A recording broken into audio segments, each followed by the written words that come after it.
to show you on this. We bought an original PlayStation 4 from a pawn shop for $50 because there was something wrong with it and they couldn't figure it out. Well, as you may know by now, I like to work on electronics. And if you get a little closer and look at this PlayStation 4, they originally was going to sell it for $199 and it says will not stay on. So I have it plugged in, and if you see the blue light come on, see, look, it actually comes on for about a second or two, and you can hear the fan trying to start up. So to me, that indicates that the power supply is okay. A lot of people will replace the power supply and then it'll do the same thing. This is a CUH-1001A original PlayStation 4. And usually what's happening is the solder joints around the APU, which is a GPU and CPU, the solder joints become weakened. And I'm going to show you how to temporarily fix that. Okay guys, the very first thing you need to do is this right here has a plate that's going to slide off. So you may need to take both hands or whatever, but you slide it off just like that, and then you put that to the side. Then you're going to have this screw, which is, let me show you a little closer, the PlayStation screw, everyone calls it, and it holds in the caddy and the hard drive to the PlayStation. So I'm going to loosen that up, and then I'm going to slide the hard drive out.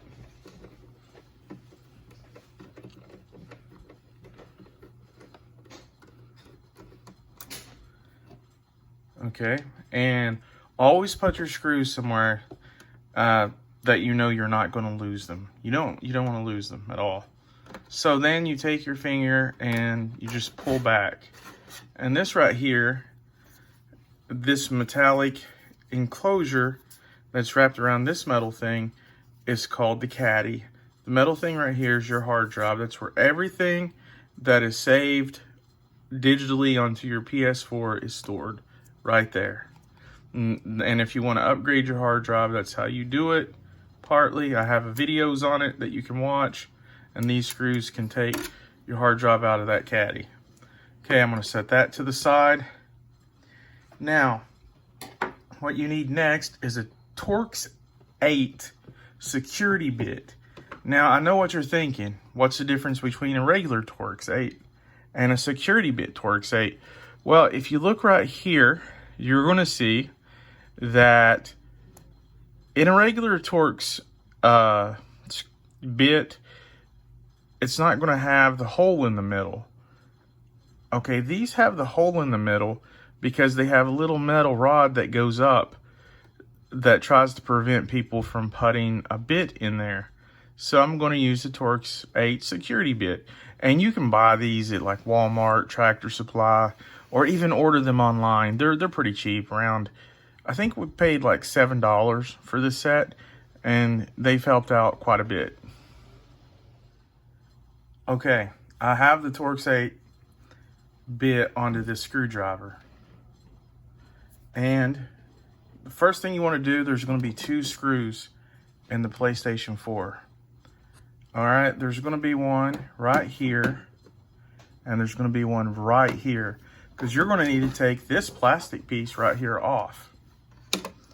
Okay, so we take this first plastic screw out. We take this first screw that's holding the plastic cover on. There should be 2 of them. Take that out just like that. Take this little guy out.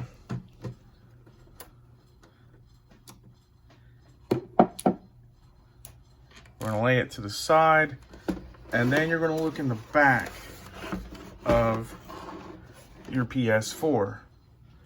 Now you'll see in your PS4 these stickers here. These are the warranty stickers, okay? Now, hopefully nobody's ever taken your PS4 apart, but if they have, you'll be able to tell it. If these stickers have ever been taken off, that means someone has been inside the PS4 before. So let me get something to remove the stickers. So next what I'm going to use is like an X-Acto knife, or you can use a razor blade, whatever you're more comfortable with. So I just wanted to show you real quick the bit I'm using. It looks kind of like a, almost like a putty knife, but it's sharp right here, and it's going to go in and push up on those stickers. Okay, now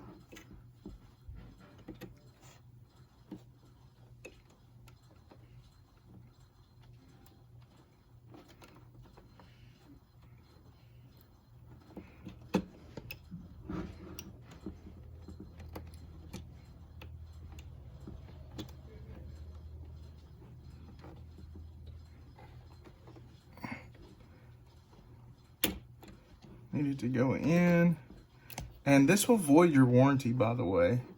So before you take these off, you will want to make sure that you do not have a warranty, and this is definitely not under warranty, so we're all good with that.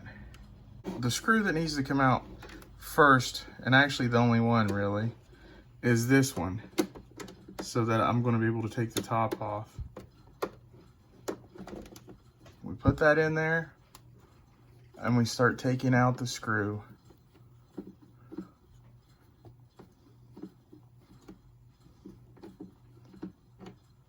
Now, I'm going to put that screw to the side, and that's going to allow this front plastic piece cover to come off. You just pull it up from the back.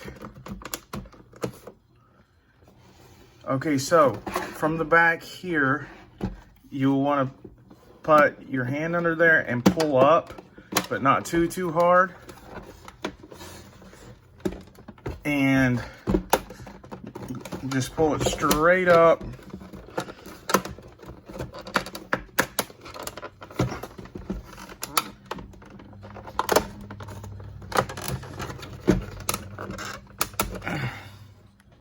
Okay, what I'm doing now is taking the top off, and you'll see this bracket here. This bracket is what holds the APU on, which is the processor and the graphics, the GPU, graphics processing unit. You'll want to unscrew these.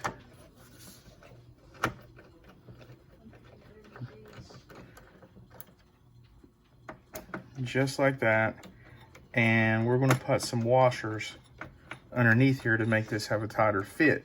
Because what's going on is in the first generations of PlayStation 4s, is the solder joints have become weak. And you can either reflow this, or you can make it have a tighter fit. We're going to make it have a tighter fit right here. Okay, what you want to do, I have these washers, and you can get these at your local hardware store. I'm going to put these washers one at a time. First, I'm going to try one, and then I'm going to put them on this retention bracket here, and then I'm going to screw them down real tight. Okay, guys, so what I did was I got these washers. I actually got a pack of them, and they were like $1.39, and I got these at Tractor Supply or Royal King, one of the two. But anyways, I then put them on this bracket that holds down the GPU and CPU, and then I tightened them very tight after I put the washer on there. And you want to get it almost as tight as you can, because what's happened is the solder joints have become weakened, and you either need to reball, that means desolder and resolder the whole CPU and GPU, or you can do this quick fix with these two washers. And what that might do, it could cure the problem for 1 day, 1 hour, or it could cure it for life. But this is what's happening as the first generation of PlayStation 4s break down. Hopefully this will last quite a while. But as you could see when I first started this, that when I plugged it in, it would turn right back off. Well, what you want to do to see if you've adjusted the screws right or not is to see if it's going to come on. Right here is the power button, if you can focus in on that. And all you have to do is just barely touch it. And this right here is the blue LED lights. And see if it stays on. Before, it would only stay on for like 3 seconds.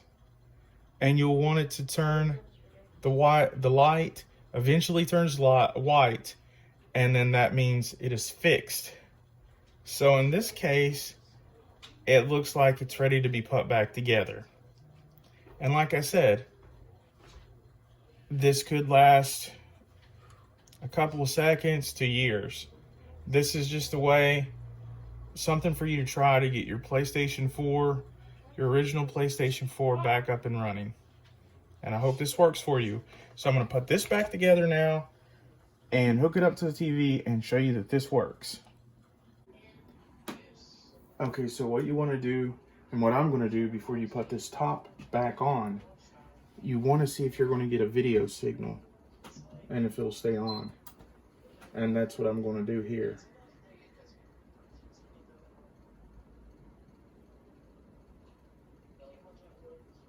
And that's a very good sign,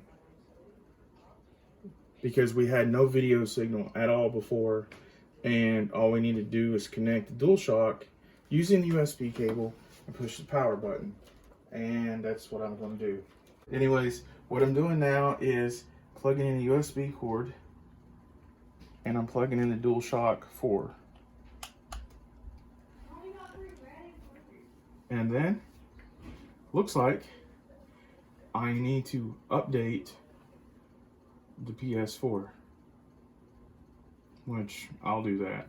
But anyways, it's fixed. I'm going to put it back together, then I'm going to update it, then I'm going to show you guys the finished product. Alright guys, remember the PlayStation I was telling you about? It's all back together. The software has been updated. If you need to know how to do that, I tell you how to do that in other videos. But here it is, and I'm going to turn it on, and it should come on here.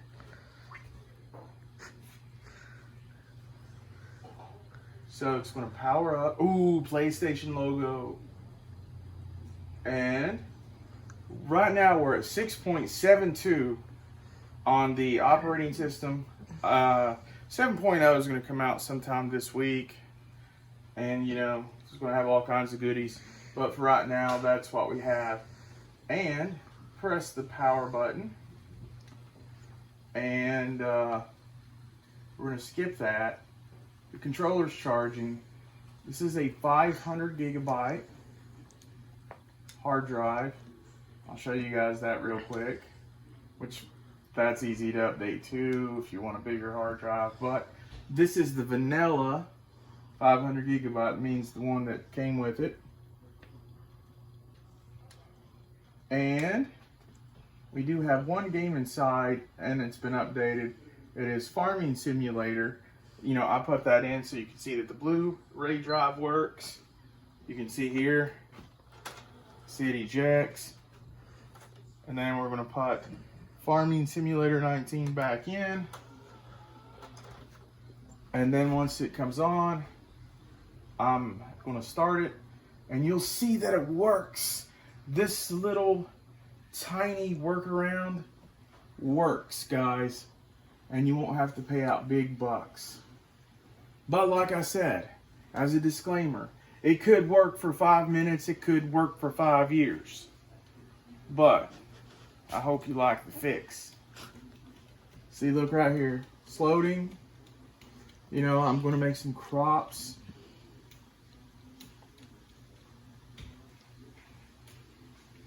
See, look, graphics. Oh yeah, let me turn up the sound.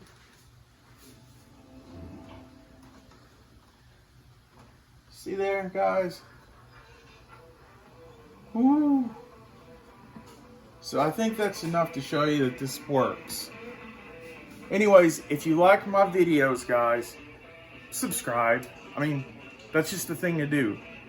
And smash the like button and leave some comments in the comment section below. Let me know if this trick worked for you. Anyways, until next time, have a good day.